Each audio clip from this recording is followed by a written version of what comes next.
When it comes to analyzing numerical information, Excel has a wealth of tools available. Not only are there over 100 different financial functions, there are numerous mathematical functions, and also something that you might not have seen or heard about, a forecast worksheet. We're seeing one here based on the data over in columns A and B. And although there are other ways to create charts, use trend lines, and use that technique, this is relatively fast, and its underpinnings involve use of a function called forecast, which you may or may not be familiar with. So here's the idea. We've got some data. In this case, it's in column A. It's about 50 days or so, starting August 2024, August 1st into mid-September. And we've got some sales information to the right. The data that we start with to use this feature must have consistent intervals. In this case, it's day by day, but we could have similar data for every week, every month, every quarter, every year, and so on. You can have missing data numbers. This feature will actually interpolate the differences. The forecast feature is found on the Data tab. Way off to the right, under Forecast, we've got What If Analysis. There's Forecast Sheet, creates a new worksheet to predict data trends, preview different forecast options before generating a visual forecast worksheet. And of course, you could click Tell Me More and get even more information about that. So our data is over in columns A and B. We can either highlight it. Actually, if it's surrounded by empty cells, we could just click within it. But as we click on Forecast Sheet, there's our preview. It is a line chart. You'll see in the upper right corner here, we could make it a column chart. I think for emphasizing trends, perhaps line chart might be better, but that's personal preference, and you can change it, of course, at different times. Now, we could just cut to the chase and click Create, but there are some options to consider down at the bottom here. First of all, forecast end. This ends on October 3rd. The last entry in the set of data is September 20th.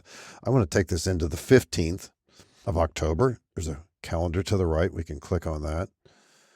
It's recommended that on the forecast start that although it will start on the last day of your existing data, I've seen examples where it might make more sense to get different kinds of predictions by starting a bit early. I'm going to change the forecast start date to the 15th of September. And confidence interval, we're seeing in the predictive chart to the right that thick orange line, then two thinner ones on the outer portion there. Those represent 95% confidence, high and low. We'll talk more about that in a bit. There's some other options here to consider. And if you're familiar with predictability and that whole concept using forecast, the forecast functions, you might want to consider changing the seasonality aspect. In this case, let's say there's no seasonality, but you could imagine certain kind of sales that are higher on the weekends or lower, or if it's month by month, maybe there's higher summer sales, higher Christmas sales, whatever. So that's something to work with as well, too. And if you have more statistical background and need forecast statistics at your fingertips, include forecast statistics as well. We'll be seeing these on the sheet that we create as soon as we actually click the Create button. And there it is on a new sheet. The chart here will resize so we can see it all. And consider different ways of displaying that. Remember, it could be a column chart as well, too.